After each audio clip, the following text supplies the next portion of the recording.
Hello everyone, welcome to our channel learning became easy. तो आज की इस वीडियो में हम लोग बात करने वाले हैं बिजनेस के बारे में, यानी कि meaning of business.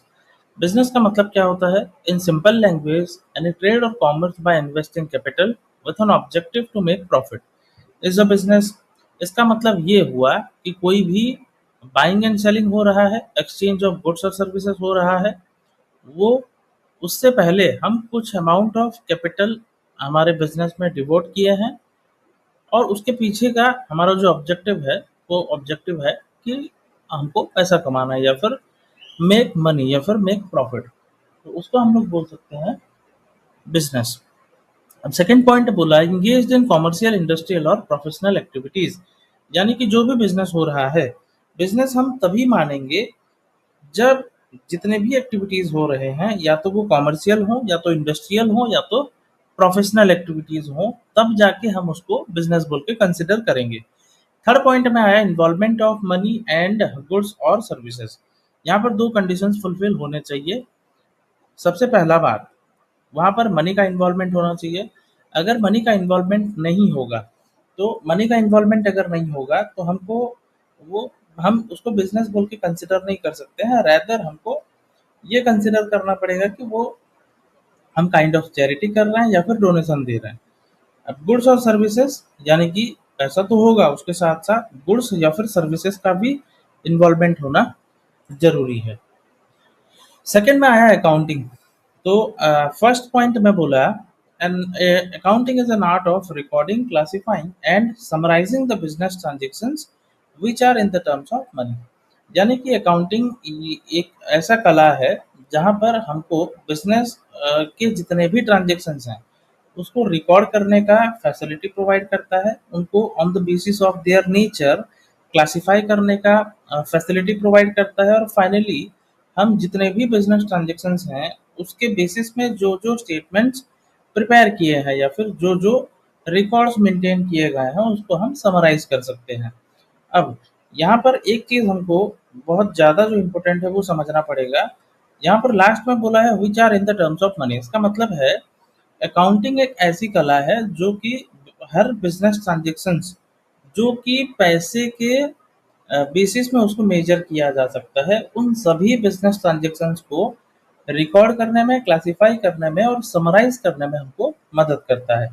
Second point, work is technical in nature. यानी कि the work of accounting is technical in nature. जो अकाउंटिंग का काम होता है वो टेक्निकल होता है, रेदर वो मैकेनिकल हो। यानी कि वो उसमें मेहनत ज़्यादा करने का रिक्वायरमेंट नहीं होता है, रेदर हमको ज़्यादा करके अपना दिमाग इस्तेमाल करना पड़ता है, और दिमाग को इस्तेमाल करके हम कोई भी बिजनेस का फाइनेंशियल कंडीशन को मेजर कर सकते हैं।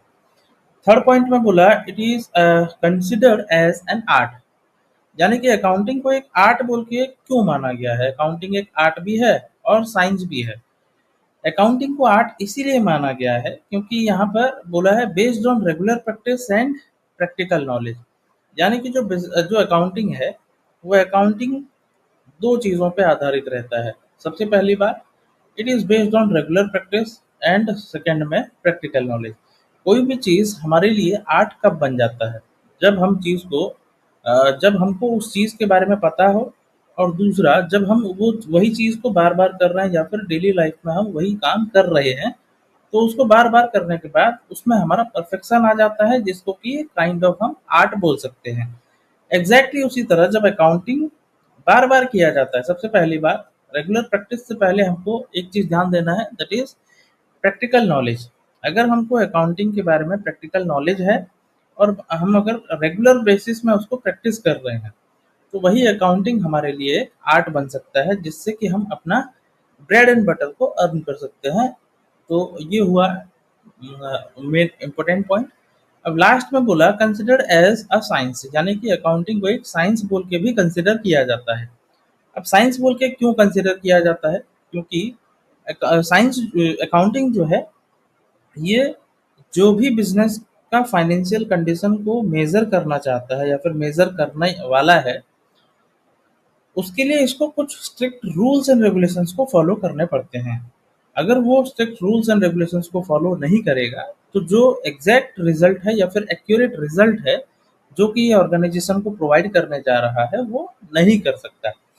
जैसे कि हमारे कुछ रूल्स हैं, जित नॉर्मली एक बिजनेस में जो जो आइटम्स हैं सभी आइटम्स को एक एक अकाउंट बोल के कंसिडर किया जा सकता है। जैसे कि मशीनरी है, मशीनरी एक अकाउंट हो सकता है।